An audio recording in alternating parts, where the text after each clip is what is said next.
Brought to you by V-Guard, co-powered by Sensodyne and Vimal. పలుకులలో Kesari. Associate sponsor UltraTech cement. Telangana ఇప్పుడు ఫ్యాక్షనిజానికి అడ్డగా మారిపోతుందా? ప్రధానంగా బీఆర్ఎస్ ఆరోపణలు చేయడానికి కారణం ఏంటి? ప్రధానంగా బీఆర్ఎస్ ఆరోపణ ప్రకారం తెలంగాణలో అనేక ప్రాంతాల్లో బీఆర్ఎస్ కార్యకర్తల మీద కాంగ్రెస్ నుంచి దాడులు ఉన్నాయనేది రాజకీయపరమైన ఆరోపణ. తెలంగాణలో లేని సంస్కృతి ఇప్పుడు కొత్తగా సృష్టించబడిందా?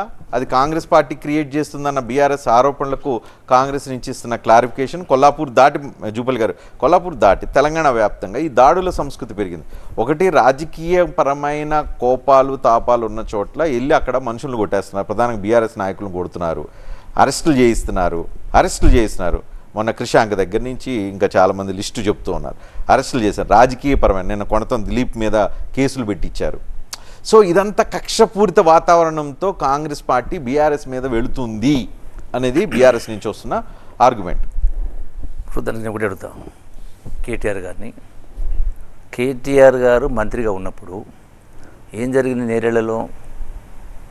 అటువంటి ఎన్ని సంఘటనలు జరిగినాయి?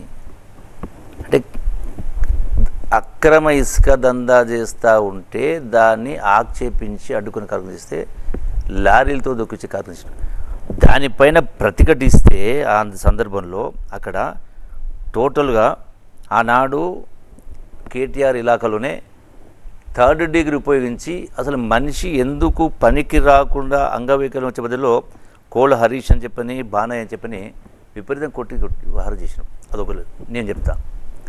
నేను ఓడిపోయిన తర్వాత నియోజకవర్గంలో చాలా సందర్భంలో అసలు రౌడీజం కంటే రౌడీ లాంటి కొందరి పోలీసుని తెచ్చిపెట్టుకొని అక్రమంగా దుర్మార్గంగా ప్రవర్తించే సందర్భంలో నేను పైదాకా వెళ్ళిన కేటీఆర్కే నేను కంప్లైంట్ చేసిన.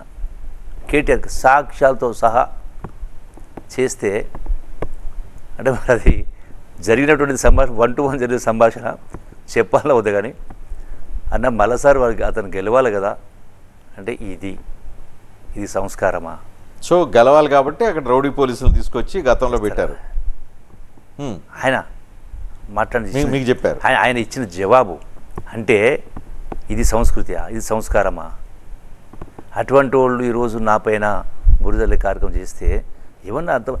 నేను మంత్రి పదవి, నేను రాజకీయాలే పరమావధి అనుకుంటే అసలు తెలంగాణ వస్తుందో రాదో తెలియదు. 3.5 సంవత్సరాల ముందు మంత్రి పదవి ఎమ్మెల్యేలు వదిలిపెట్టుకుని అంటే రాజకీయాలు శాశ్వతం కాదు కదా. పదవులు రావచ్చు రాకపోవచ్చు, గెలవచ్చు. కానీ తెలంగాణ ఇప్పుడు చెప్తే 100 ఏళ్ళైనా రాదని చెప్పే కదా తెలంగాణ ఉద్యమం మండుతీర ఉండాలని కదా. అటువంటి నన్ను ఇండిపెండెంట్ కూడా గెలిచిన కదా, 7వ పర్యాయం పోటీ చేసిన గెలవడం జరిగింది. పుట్టిన ఇవన్నీ దుకాణాలు కొనుక్కుంటూ వస్తాయి. అవి అంటే ప్రజలకు మాకు ఆ విశ్వాసం, ఆ నమ్మకము, ఆ నైతికత, విలువలు, ఆ నిజాయితీ ఉన్నాయి కాబట్టి ప్రజలు ఆదరిస్తూ ఉన్నారు. అంటే ఈ ఆదరణ భరించలేక మొదటి కారణము ప్రధానంగా ఒకటే చెప్తే కదా అంటే ద్వేషాన్ని పెంచుకోవడం. మరి నేను బయటికి రావడం, ఒత్తిడి చేయడం, ఆ ప్రభుత్వం రకరకాల కారణాలు. Brought to you by V-Guard, co-powered by Sensodyne and Vimal. పలుకులలో Kesari. Associate sponsor UltraTech cement.